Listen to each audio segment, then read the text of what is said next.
오늘은 내가 나 된 것은 이라는 제목으로 함께 말씀을 생각해 보겠습니다.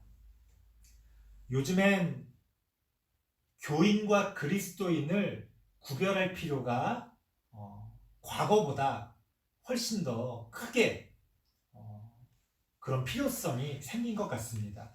물론 과거에도 왜 우리가 흔히 썬데이 크리스찬이라고 해서 일요일에만 교회를 나오고 평소 삶 가운데서는 어떤 예수님을 믿는 그런 모습이 없는 사람들에 대해서 비판적으로 또 풍자적으로 얘기하던 그런 일들도 있었습니다만, 지금은 단순히 그런 어떤 예외적인 게 아니라 아주 큰 흐름으로서 우리가 교인과 그리스도인을 구별해야 될 필요성이 생겼다는 거죠. 어떤 대다수의 사람들은 그렇지 않은데 일부의 사람들이 문제가 있다, 이런 뜻이 아니라 근원적으로 어떤 면에서 보자면 대다수의 사람들이 오히려 문제가 있고 소수의 사람들이 바르게 하려고 하는, 완전히 역전된 거죠. 옛날에 비해서 그런 어떤 시대가 된 것이 아닌가, 그런 생각을 해봅니다. 교인이라는 건 뭡니까?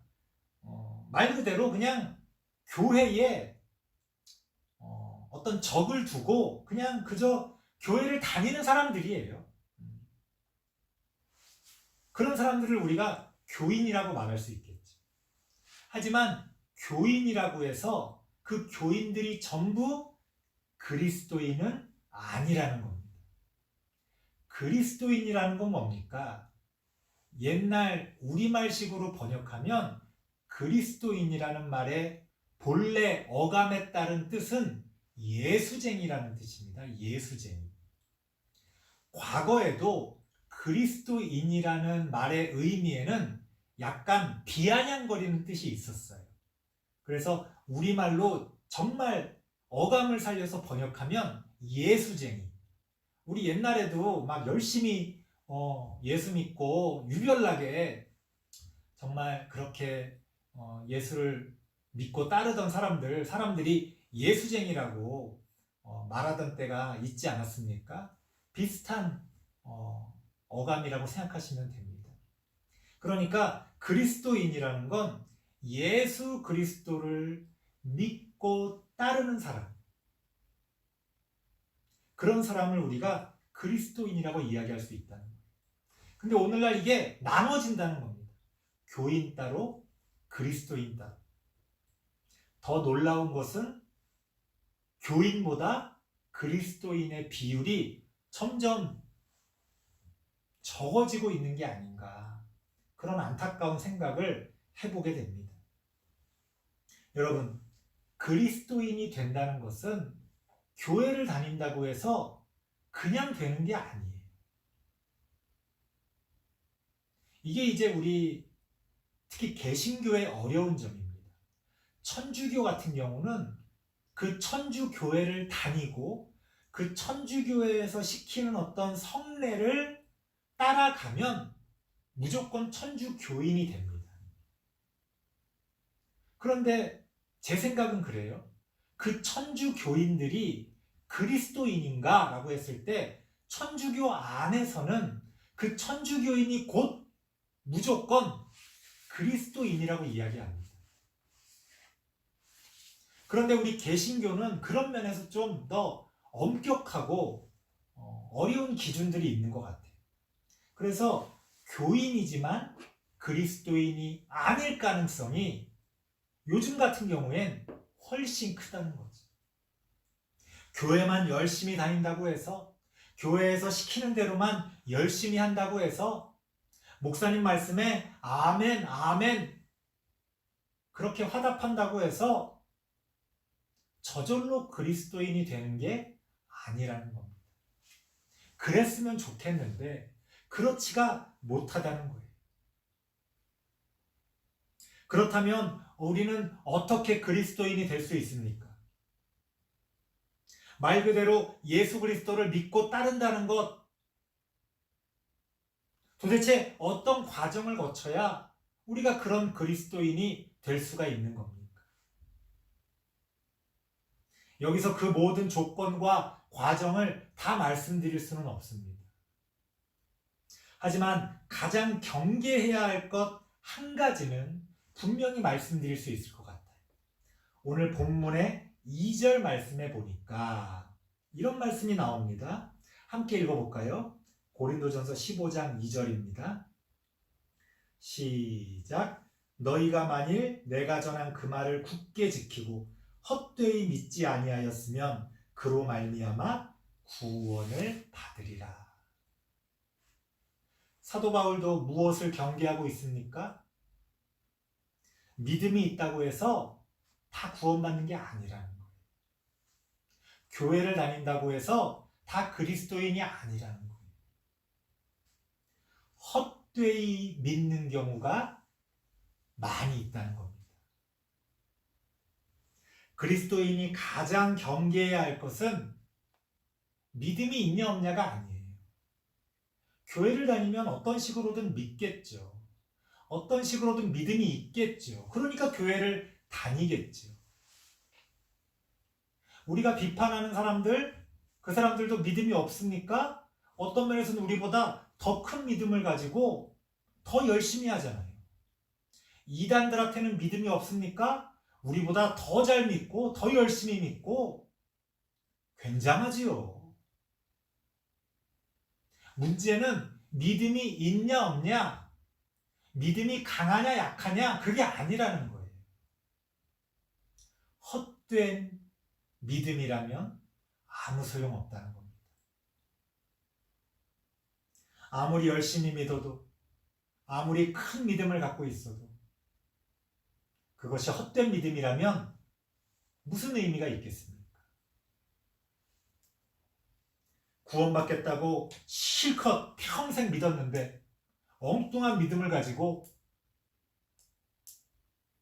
하나님 앞에 하나님 내가 이렇게 믿었습니다 라고 이야기한다면 하나님이 뭐라고 그러시겠어요? 내가 너를 도무지 알지 못하느니라.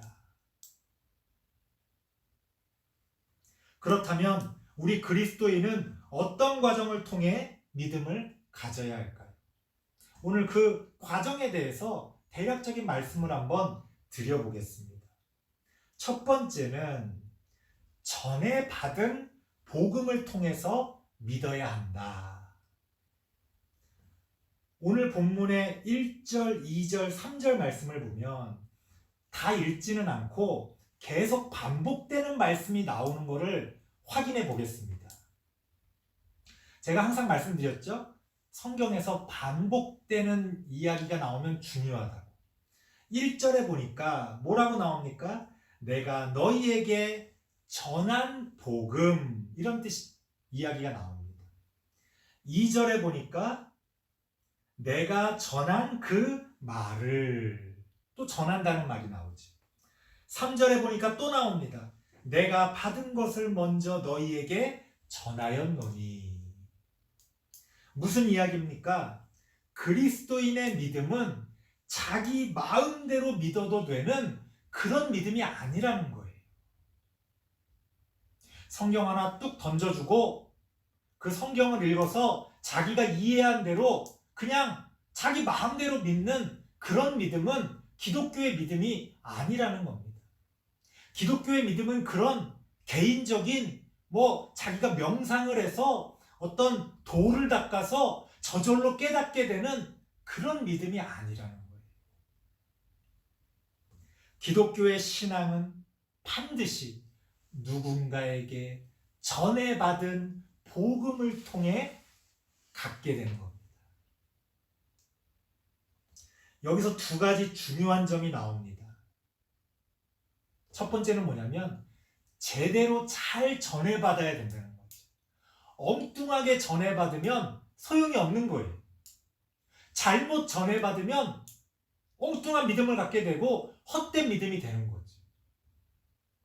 만약 여러분들이 어딘가에 돈을 투자한다고 생각해 보세요.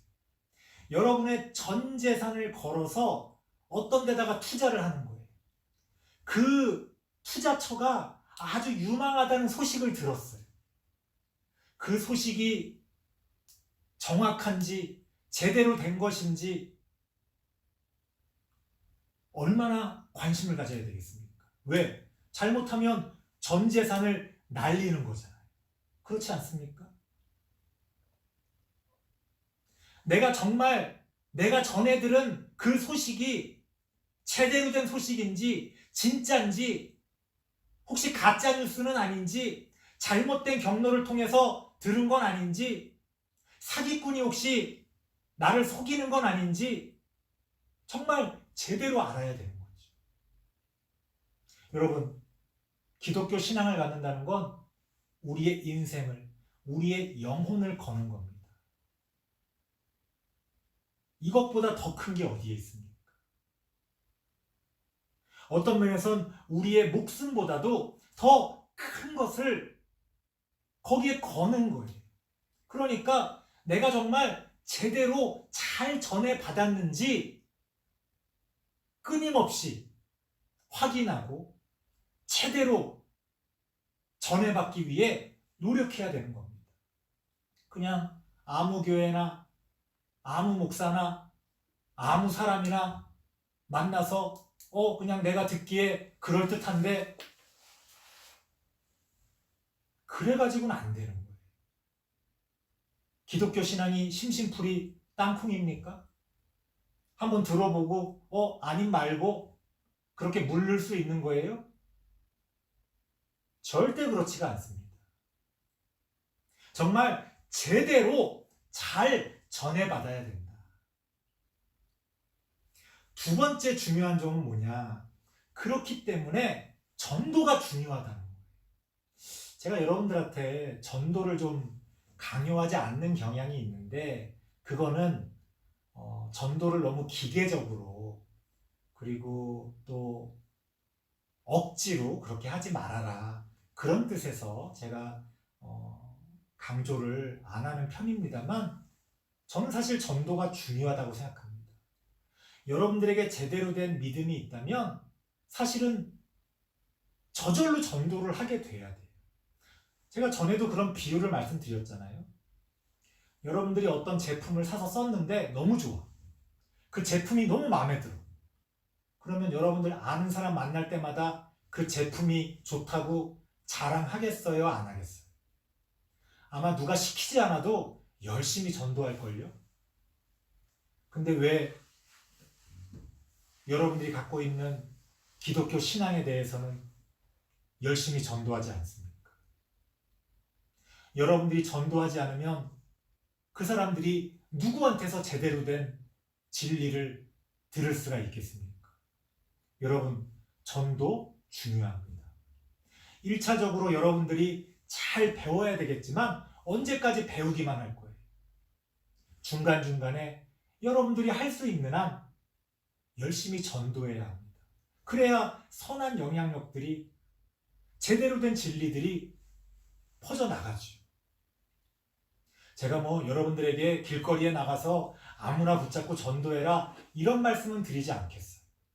하지만 여러분의 삶 가운데서 여러분들이 만나는 여러분이 소중하게 생각하는 그런 사람들이 있다면 여러분들이 어떤 식으로든 제대로 된 기독교의 진리를 전하는 것은 너무나 중요한 일이다. 우리가 전해받은 복음을 통해 믿어야 한다는 것에서 우리가 이런 중요한 이야기들을 해볼 수가 있습니다. 두 번째로 넘어가겠습니다. 두 번째는 우리는 성경대로 믿어야 한다는 거예요. 3절 말씀해 보니까 어쩌고 저쩌고 저쩌고 하다가 이는 성경대로 이런 표현이 나오죠. 5절에도 4절에도 보니까 또 똑같은 말씀이 나옵니다. 성경대로. 우리는 어떻게 믿어야 됩니까? 이거 누구나 다 알고 있는 거잖아요. 성경대로 믿어야 한다. 이거는 어떤 사람도 부정하지 않을 그러한 내용입니다. 하지만 문제는 도대체 성경대로라는 말의 뜻이 뭐냐는 거예요. 번역을 성경대로라고 번역을 하다 보니까 우리가 이걸 오해합니다. 어떻게 오해해요? 성경에 쓰여진 그대로 그런 식으로 오해를 해요. 아, 성경에 기록된, 성경에 쓰여진 성경의 글자 그대로 우리가 그렇게 믿어야 되는구나, 이렇게 생각하시는 분들이 있어요. 그거 아니다. 여러분, 성경이라고 번역된 이 단어의 뜻을 본래 그 원문을 보면 바이블이라는 게 아니에요. 기록되어진 것들이라고 이제 번역할 수도 있는데, 그 의미는 뭐냐면, 성경이라고 번역한 것의 의미는 성경 전체라는 뜻이 포함되어 있습니다. 그저 성경 한 구절, 성경에 나오는 어떤 말씀, 그거 하나가 아니라 성경 전체, 성경의 모든 구절, 성경의 모든 내용, 그런 의미가 포함되어 있어요. 그러니까 성경 어느 구절 하나 내밀면서 여기 성경대로 우리가 믿어야지, 이렇게 주장하면 안 된다는 거예요.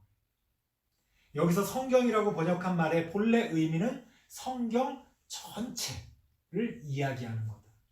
그리고 뭐뭐대로라고 번역한 것도 마찬가지. 이게 뭐뭐대로라고 번역하다 보니까 아까 말씀드린 것처럼 마치 그냥 그대로 이런 의미로 받아들이는데, 여기서 뭐뭐대로라고 번역한 말의 그 헬라어 원문을 보면 어떤 의미냐면, 뭐뭇에 의하여, 뭐뭇을 따라서, 이런 뜻이 포함되어져 있습니다.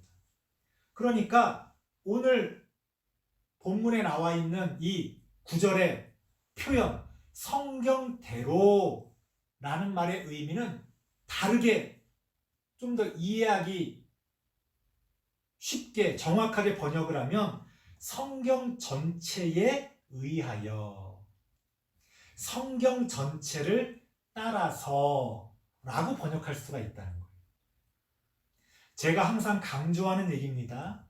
우리는 성경을 부분적으로 보고 부분적으로 알고 부분적으로 믿으면 안 된다는 거예요. 성경은요, 전체적으로 알고 전체적으로 믿어야 합니다. 우리가 성경을 부분적으로 보면 편협해져요.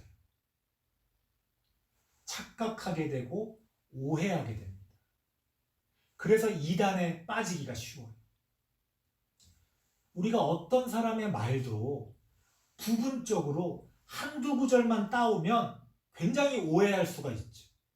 하지만 전체적인 맥락과 전체적인 문맥 가운데서 전체적으로 그 사람이 말하려고 하는 의도를 가지고 이해하면 전혀 다른 그런 어떤 내용이 되는 경우가 얼마나 많이 있습니까?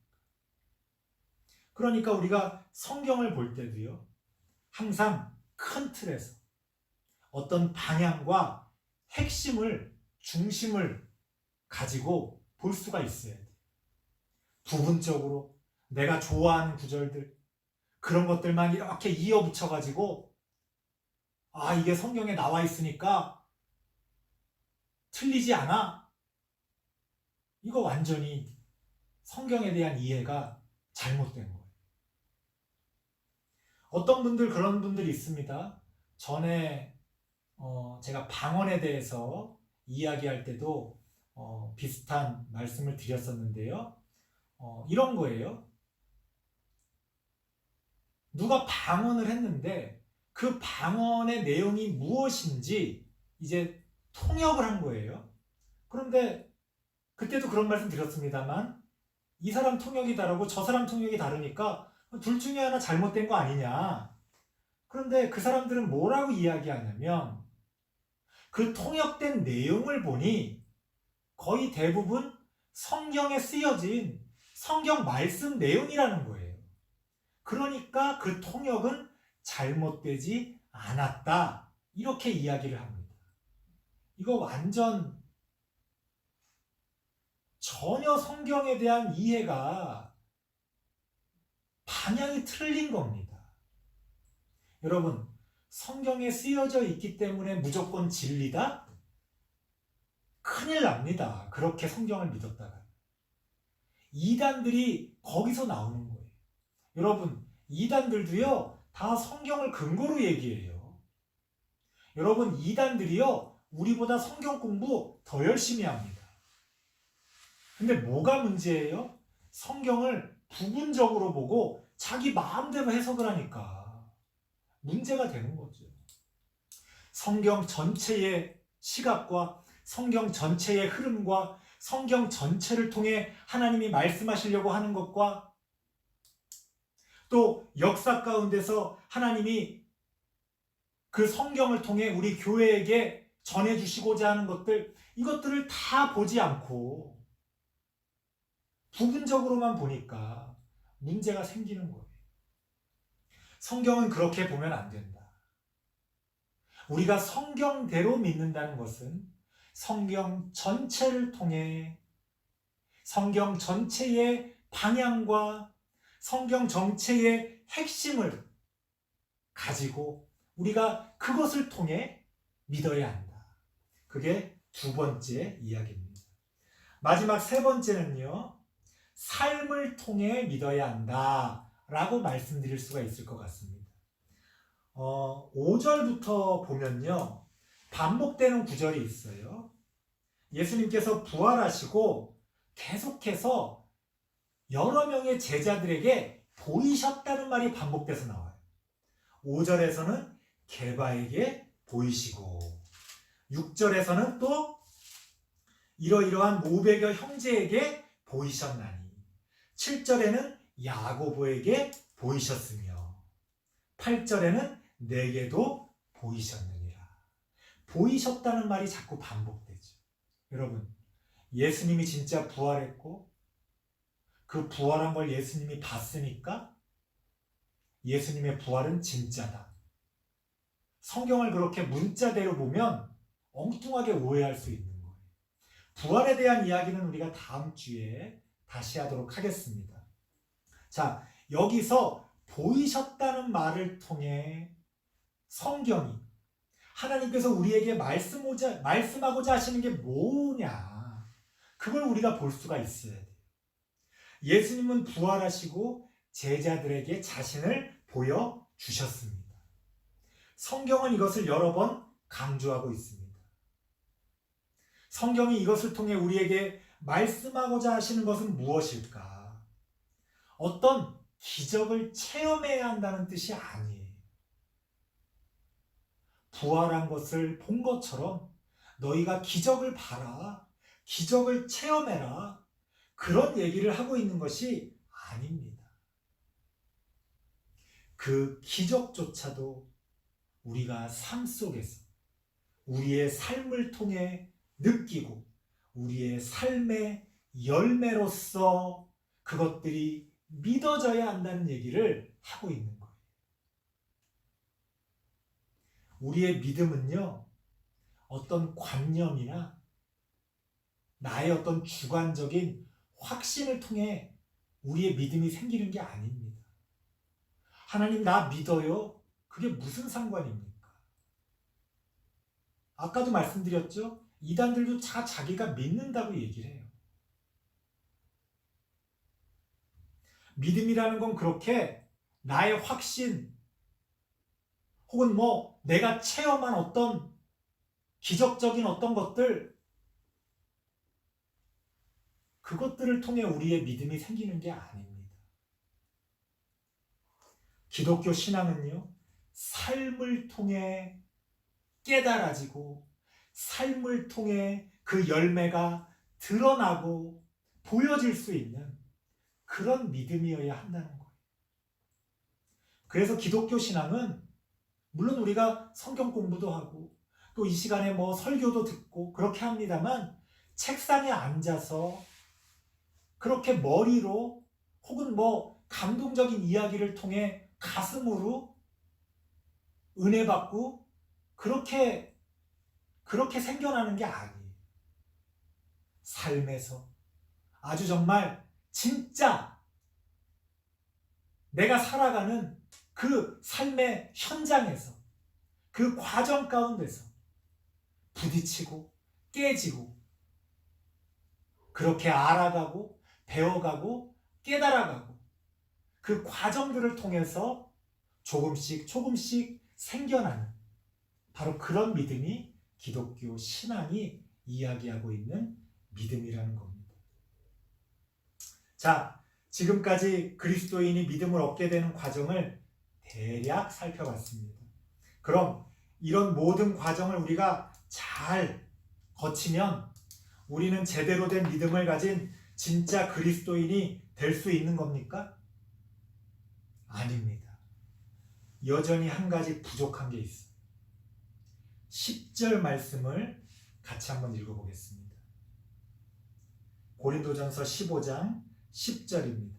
시작. 그러나 내가 나 된 것은 하나님의 은혜로 된 것이니 내게 주신 그의 은혜가 헛되지 아니하여 내가 모든 사도보다 더 많이 수고하였으나 내가 한 것이 아니요 오직 나와 함께 하신 하나님의 은혜로라.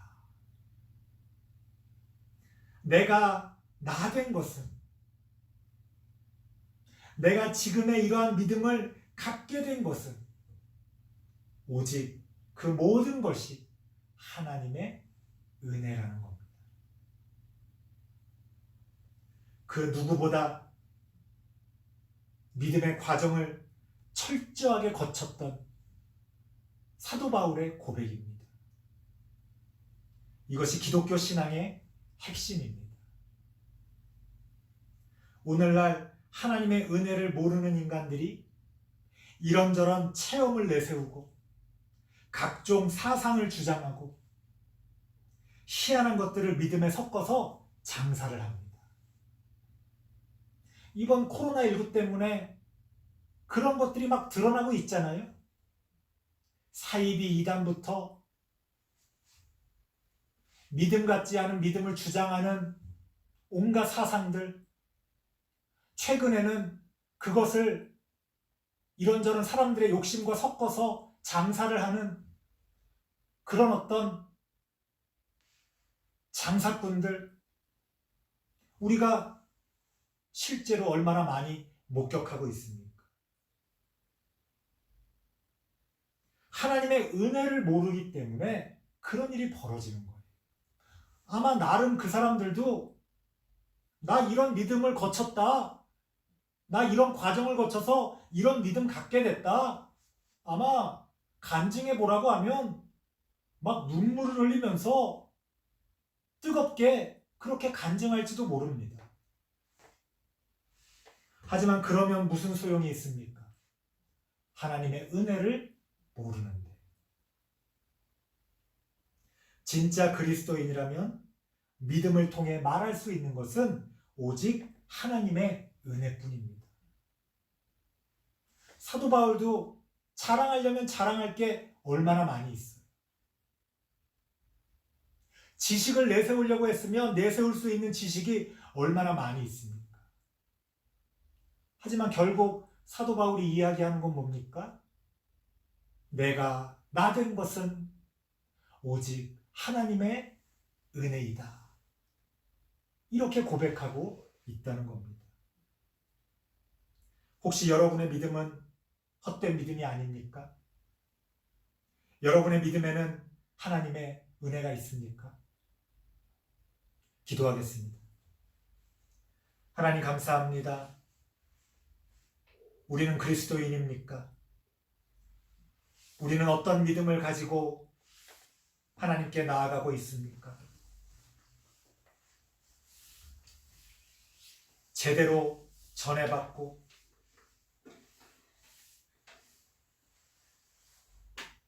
성경 전체를 통해 제대로 배우고 삶을 통해 제대로 깨달은 그런 바른 믿음을 우리가 가질 수 있도록 하나님 함께하여 주시옵소서.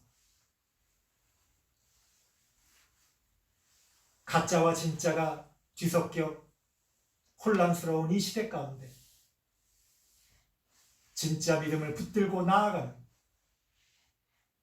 하나님의 귀한 자녀된 그런 그리스도인이 될 수 있도록 하나님 우리와 함께하여 주시옵소서.